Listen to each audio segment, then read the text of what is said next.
Good morning, good afternoon, good evening, depending on where you're joining us. My name is Tisha, and I am your host. Nate's taking the day off today, and you're tuning in to Casual Convo Friday. This is a segment that we do just to bring in some cool people, have a conversation. This gal right here, Jana Krizanova, is joining me all the way from Spain. She is actually getting ready to wind down her day, but I'm so pleased that she came to join me. And she is a customer service or customer experience strategist with JK Virtual Solutions. And today we're going to be talking about how to turn those one-time clients into raving fans through unforgettable experiences. So, Jana, I'm so excited. Thank you so much for joining me and being on Casual Convo Friday.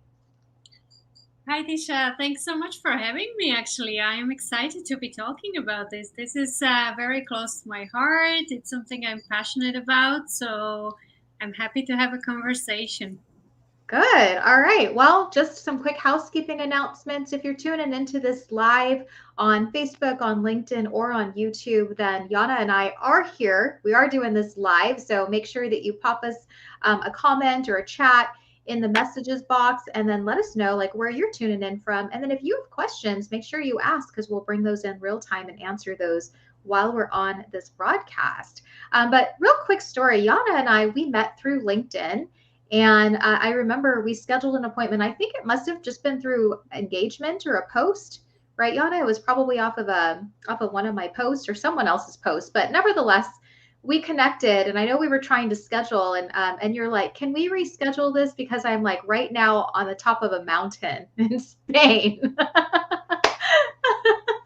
And I was like, oh my gosh, yes, please, by all means. We do not need to do this Zoom call while you're on a mountain, physically rock climbing in Spain. Like, that's okay. And I mean, and to the point, you remember, Jana, I was like, well, I'm at a gas station, so it's probably not a good idea either.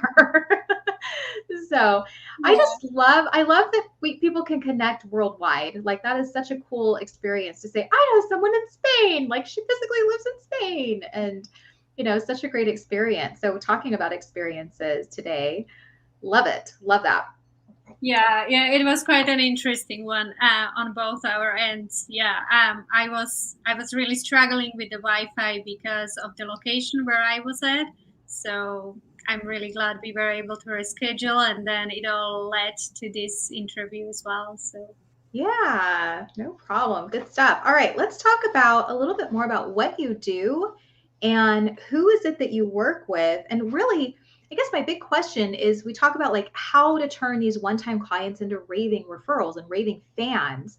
So how do you go about doing that, Jana? Like tell us it all. Tell us how you got into it. Give us the whole scoop.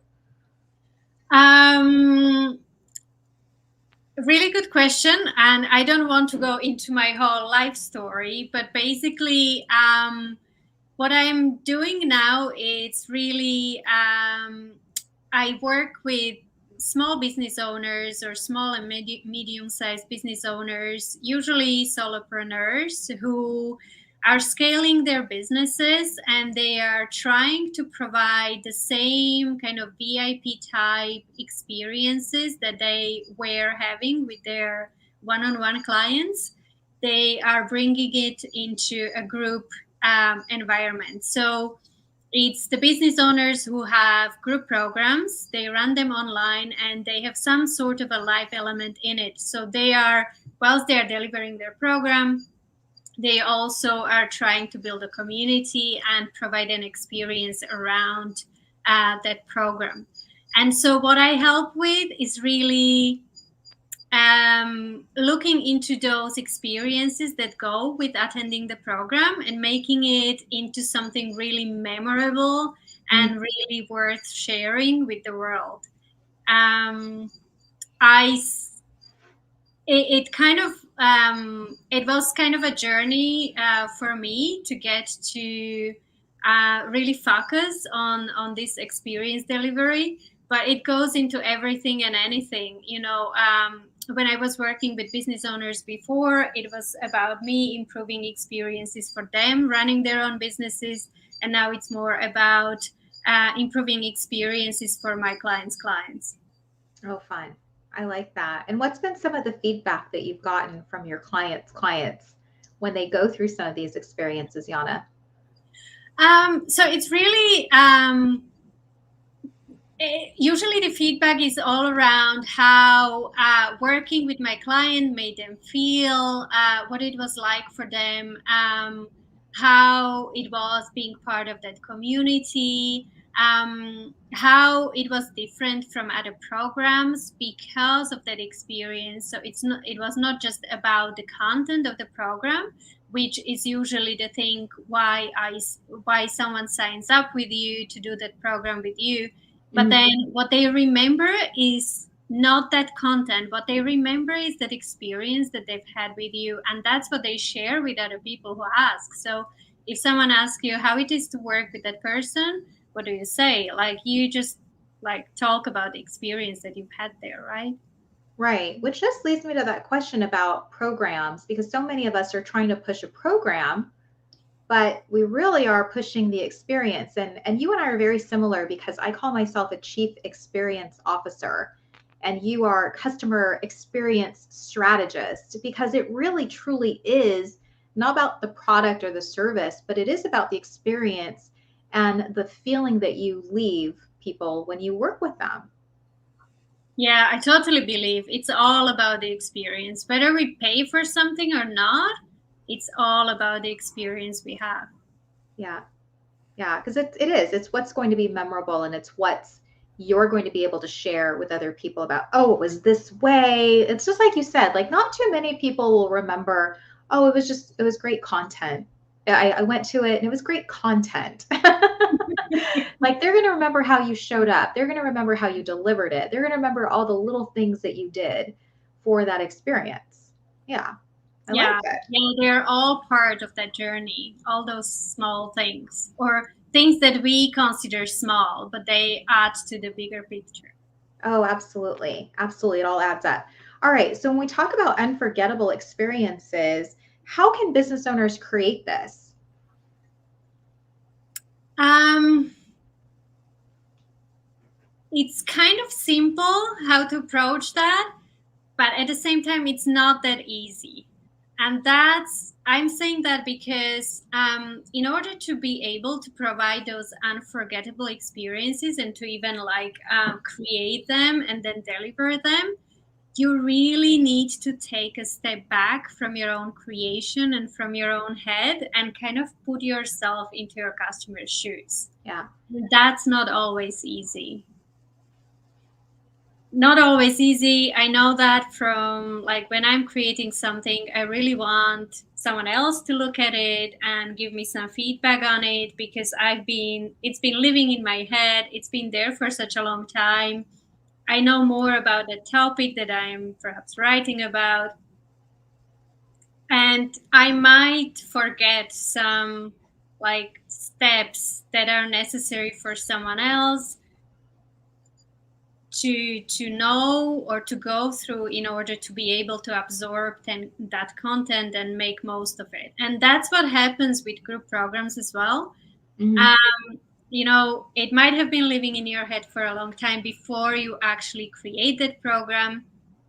And because it was living there and you kind of relived it again and again and again, you might then forget to put all those steps on the paper or wherever you are creating it. Right. And you might forget that all of that information is not that easily understandable by people who are joining your world. You are much farther on the journey, you know so much more about the topic than them. That's Yeah. why they signed up to learn from you.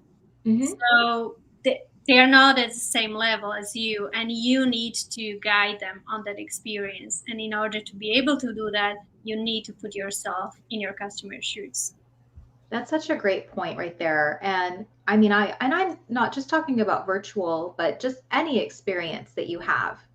Right. Hey, here's a familiar face. I want to say hello to Nidal. Hey, how are you? Good to see you. Happy Friday. Thanks for joining us live on Casual Convo Friday. And then Samuel also joining us off of LinkedIn. Thanks so much for being here. If you guys have questions or if you're tuning into this, make sure you ask us a question. Today we're talking about unforgettable experiences. And Jana and I were talking about how you really do need to put yourself in your customer's shoes, like walk through it.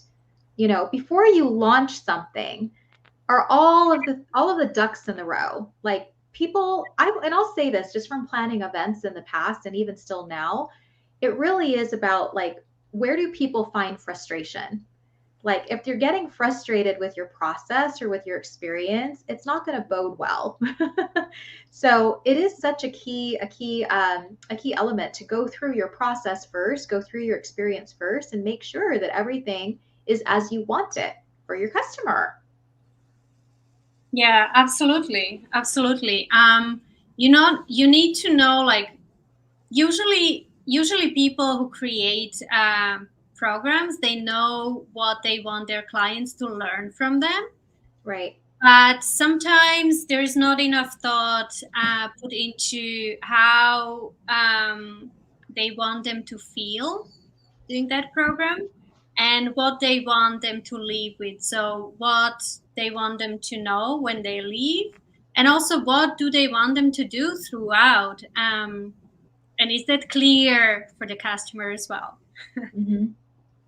So like once this is done, they've gone through this unforgettable experience, Jana, what are some things that you would recommend to clients as a way to continue nurturing the relationship that they have with their customers? Like, can you give us some pointers on, here's some simple things that you can do to keep that experience going? Yes. So it's all about creating that relationship whilst they are already working with you. So from the very start, when they sign up for your program, that's your first opportunity to start nourishing that relationship. And then throughout the whole program. So, there are many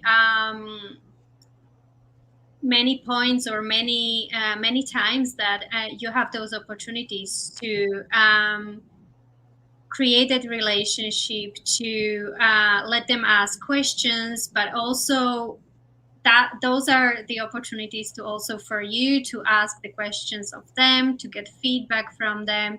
So it's an kind of an open communication in terms of they feel listened to, and they Mm-hmm. feel empowered to provide that feedback that is so necessary for you to improve on what you are doing and how you are serving your clients.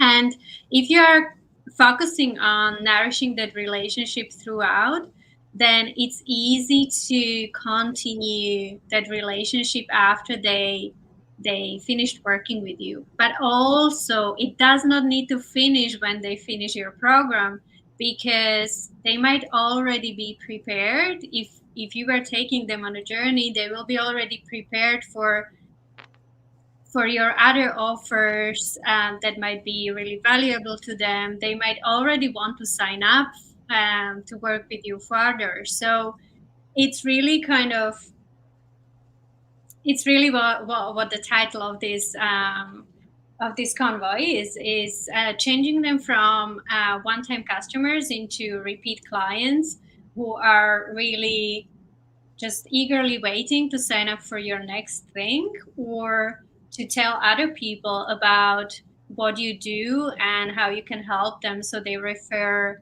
their friends or business partners to you. So it's really, that relationship really continues like that. Absolutely. I had another guest on, Brandon Barnum, and I have in here raving referrals, and you have raving fans, I think, because he has his book launching that's raving referrals. And it's, you guys would just, I want to introduce the two of you because you would make such a great collaboration connection, because exactly what he's saying, a lot of times is we forget that we have already this audience that we've nurtured. They're warm leads to us, or maybe they've already worked with us in some capacity, and they are raving fans. They are raving referrals, yet they don't know how to take this to the next step. They don't know what else they should be sharing, or how to just keep announcing what it is you do, almost like an ambassador program, right? Jana, oh my gosh, I love what Jana does. I'm going to tell the whole world what she does because I had such an amazing experience with her. And that really is how you can build your business a lot quicker, a lot faster if you're tapping into those one-time clients that are still with you, that are still working with you and still interested in everything that you're doing. Yeah, absolutely. It's so much easier to continue talking to your warm audience, people that you know and they know you, rather than launching to a cold audience again and again and again. That's Yeah. exhausting. It is exhausting.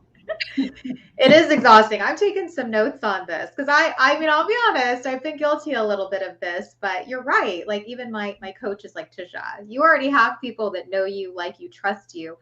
Go back to those people, re-engage with those people. And I was like, you're so right on. So right on. All right. We have a comment coming from Nidal here that says customer services differs from what point of view? The head of organization sees customers so different from the rest of the team. The ideal picture is to make the two visions identical. Very true. I think this going in more in alignment with if you have a big team that you're working with. And for instance, Jana, like if you have a team or a department that's working on creating these unforgettable experience, but then you have another team that's doing something completely opposite. There's like a big disconnect on what your customer experience is going to be like. And so it's so crucial to make sure that the whole team, the whole organization is working together, that they're not separate parties, like that they really are saying, this customer, this is the experience we want this person to go through every single time. There's no mistake. Yeah, so true, so true. Everyone needs to be like fully on board with this. Yeah. So often, like it's seen like the experience before people sign up with you, and then the experience after. So when they work with you, there's sometimes a disconnect that really shouldn't be there. Yeah. Oh, this is my favorite. So you have an experience, you really like the person that you're talking to, that person has brought you into the organization, they've closed you, so you're like, yes, I get to work with this person, and all of a sudden you're like, I don't get to work with this person. I'm passed on to someone else, and you're like, what happened here? Like I had this great relationship and rapport with this person, and now it's a whole different team, and I'm not there yet. Like I just don't, there's no vibe yet, like we haven't had that connection yet. Like it's a really kind of a interesting place to be when it in terms of the experience that you're providing. Yeah. Yeah. Yeah. Ooh, okay. So Nigel has another question. I'd love to hear your thoughts on this. All right. Is it true? Customer is always true. And I think he means by that, is the customer always right? I think that really depends. Nigel, could you perhaps give us a bit more context to that question? So perhaps give us a situation if you can.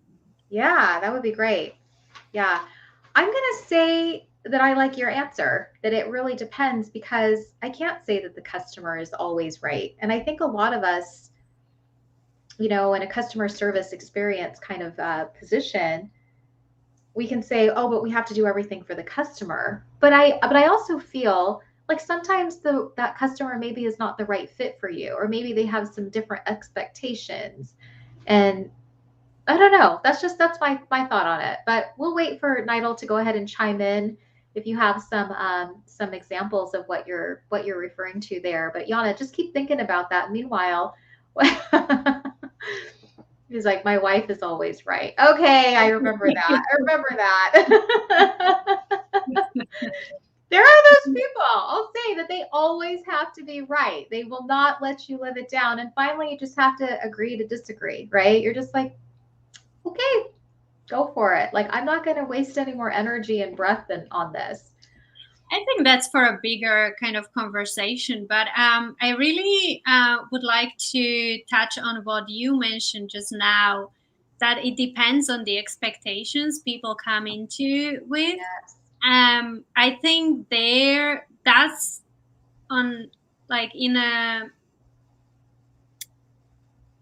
that's really a responsibility of the service provider to set the correct expectations as well. So if that job hasn't been done and the customer has come in with different expectations, that then yes, customers is right, definitely is right, because you didn't do your job to prepare that person for what's to come. But Sure. it's really part of taking them on a journey with you. Like, you need to think about all those steps, and set up the correct expectations is one of those steps.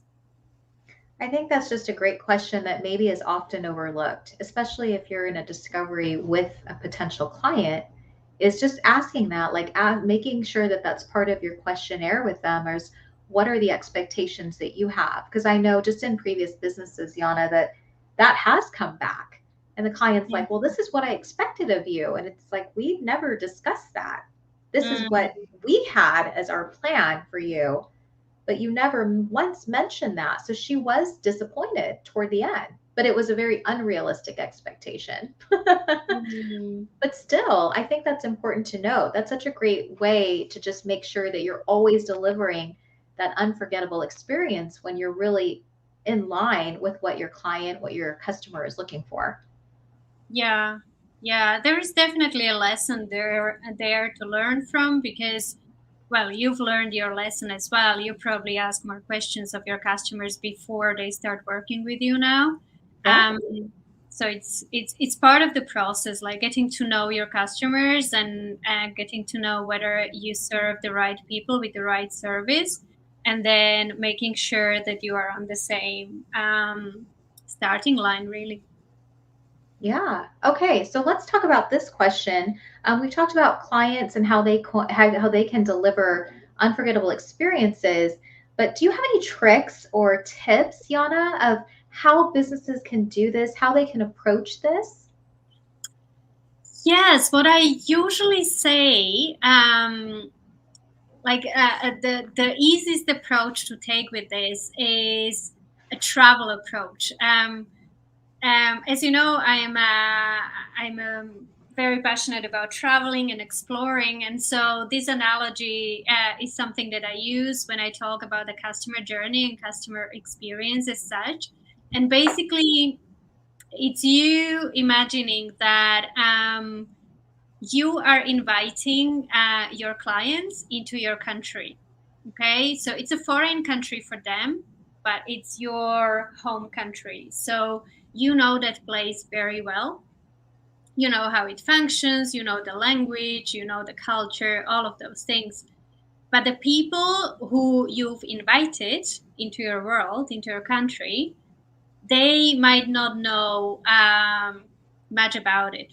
They might know something, but they might not know the language. They might not know how to travel through it. What are the customs? All of those things. And they will need you to guide them in order to be able to enjoy that experience there. Okay, Mm-hmm. so before they even come to your country, after they accepted your invitation, they signed up for your program, you need to start preparing them for what's to come. That comes back to those expectations. They Right. need to know what to expect in order to be able to enjoy it. They need to know how to prepare for it. They need to know what to pack into their suitcase. Maybe they need to read up something so they can enjoy the content more. All of those things you can prepare them for, and it's your opportunity to create excitement about what's to come as well. So then, once they arrive, they really like soak it all in. They really enjoy it. They enjoy interacting with other people in that country. And they create memorable experiences there. They take pictures that they want to show their friends and family when they come back. All of that is applicable to the experience in a group program. So you just Yeah. need to put yourself into that. I'm the guide here, and I am going to prepare them for entering my world, and I'm going to help them to enjoy it. Yeah, we have some comments coming up. Um, LinkedIn user, not sure who that is. Oh, it's Donna Shukas. Thank you so much, Donna. But she says, love this analogy. I think that's such a great, yes, I love that too. I love that you're equating it to, imagine if this person is coming into your country.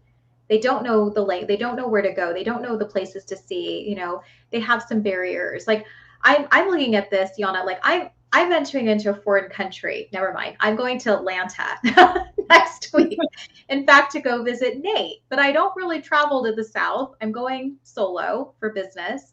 And it's like, okay, tell me where I go. Tell me what I'm supposed to do. And I have friends that are like, did you learn to speak Southern? And I'm like, I don't know how to speak Southern, but we're going to figure this out. And it's new. Like, so you have to look at it. It's a new place for people. It's a new experience, a new journey. And if you can make it so much easier for them, they will always remember that. Always remember that. Yeah. Yeah, totally, totally. And at least you know you need to learn Southern. I know. I gotta practice like that Southern twang. All right, so Nidal got back to us, and DeBarga Ray, thank you so much. Says fabulous. Thanks for being on. And so Nidal got back and said, I meant, is it healthy to keep the customer no matter what they're demanding?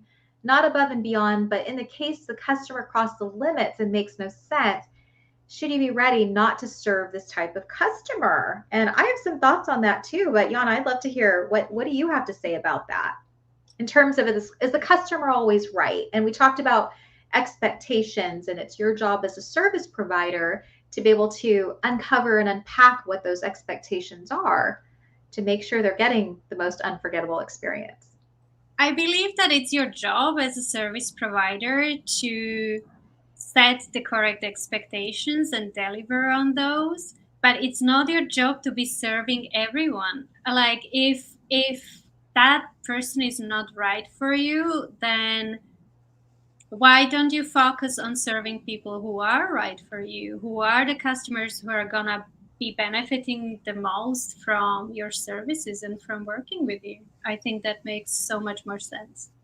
I agree. I agree. I mean, and I think that I like to say that to people. Not everybody is your customer. You have an ideal customer that you want to work with, and that person lights you up and you're able to give back, and it just makes for such a better experience. So, and I've said that too. Like, I've fired clients because it didn't work out well. And you have that, you know, as a business owner, that you have that ability to say, we're not a good fit, or, you know, I've listened and I don't think that I can be the person to help you with this. And that's such a Yeah. great, it's just so amazing to be able to have that flexibility and that freedom to walk away. Yeah, and it can come from both sides. Like we all want to be working with the right people. It needs to be the right fit. It needs to be the right feel, you know. So it could be your customer saying it's not the right fit, and they are doing a service to you in that case. Yeah, Or you could be doing that service to your customer if you find out it's not the right fit, it's not working, it's, you know, it's more struggle to be working together than a benefit. absolutely. Yeah, we have some other comments coming in. Another one from Donna saying boundaries for ourselves are important too. Idle saying 100% agree. Loves your answer. Um, yeah, amazing, Tisha. Not everyone is ready to fire customers. When you've had some that I've had, you're like, we're done. We're good. And then we have, I think Donna again saying, unfortunately, I had to fire clients. Always felt bad that we couldn't work it out. But I think that there's a couple of points coming in here about boundaries and customer expectations and customer experiences. And if they're envisioning this and you can't, then you know what? You have to be honest. You can't tell someone, oh yeah, I got that, I could do that, and you can't. And then what's your experience like? Are they going to be pretty upset? Well, I would be. I would say, I thought I was getting this and I didn't get any of it, you know, whatever you promised. Yeah. So But that's a very important information for you. That might give you a feedback that you can use either for your current program, or you can create a different program that will be serving that type of expectations and that kind of customer. So yeah, feedback is so important. It can hurt, but as long as we can turn it into positive, then we can learn from it. yeah, so a couple more comments coming. Hey, Royce Blake, joining me here in Arizona. He said, being a guide adds to know, like, trust for you too. Yes, it does. I like that. I like that you're guiding people on a journey. You're guiding them on this experience that you want them to have with you. And then I have to put this up there because Nigel's making me laugh. We're talking about that I'm going to Atlanta next week for business, actually to do some video work for Nate's company. And he said that I need to bring a firearm permit. Well, Okay, he's so far, setting up the expectations for you. so far, I have that I need a Southern accent and I need a firearm permit. All right. I love it. Like you even said this too, speaking on experiences. Like I asked Nate, I'm like, how should I dress? What should I bring? How should I pack? Like I'm asking him as my guide. Like you live there, tell me what I'm supposed to bring. Because I'm in Arizona, it's sunny. I go there and he's like, oh, Tisha, it's like tomorrow could be 30 degrees. Today it could be 80 degrees. I'm like, this is why I like to ask the questions because I have no idea. I don't live there. So good Yeah, stuff. yeah, it's good to have someone you can ask those questions of. No, it's important. Wear an Astros jersey. Well, I don't have an Astros jersey. So, Royce, if you are lending me an Astros jersey, by all means. All right. Well, I know we're a little over on time, but that's okay because I love the conversation. And thank you so much to everybody that's tuning in live and asking questions and commenting and making us laugh, making us think this Friday. Jana, I want to give you time to shameless plug. Tell us what you got. I know you have a free guide on your website.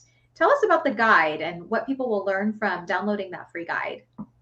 Yeah, it's pretty new, and it's 4 foolproof ways to turn your new group members into raving fans even before they started your group program. And so it gives you really applicable, easy tips on how to start building those relationships with your new clients as soon as they sign up, and before they start your program. So download it if that's the area that you would like to improve. I think it's really good. But yeah, if you have any feedback after you've downloaded it, do let me know. I'm open to the feedback. And there are other ways of working with me as well. If you already, oh yeah, thank you very much. That's my website. I have a power hour up there as well, which is really good for resolving any challenges that you're running into with your group programs already, whether that's people leaving before they finish the program, not enough people leaving a testimonial for you, or not good enough testimonial, small percentage of your customers signing up for your next program. Challenges like that around retention, around participation, around community building, they're all basically a result of some gaps in your customer journey. And that power hour, during that power hour, we can tackle all of those and fill in those gaps. Or there are possibilities of working with me one-on-one, helping you audit what you already have in place, improve on it, and deliver your program in a better way. So if you have any questions, or if you just want to see whether we might be a good fit, just send me a message. There is a nice chat box on my website, or you can just send me a direct message through LinkedIn or on Instagram. and we can take it from there. There you go. All right. Great ways to work with you, Jana, on getting better with the customer service and customer service experiences that you deliver. And so, yeah, if you are stuck or you need some fresh perspective, then I highly recommend that you reach out to Jana and book a consultation with her. So awesome. Well, thank you so much again for being on with me on Casual Convo Friday and having this conversation. And again, thanks to everybody who tuned in live or are catching the replay. And if you have any questions, you can always reach out to Jana on LinkedIn or Instagram, or even just going through her website. So next week we are off. It's also a holiday weekend. So I'm heading out to Atlanta. We'll be back. I actually get to meet my co-host.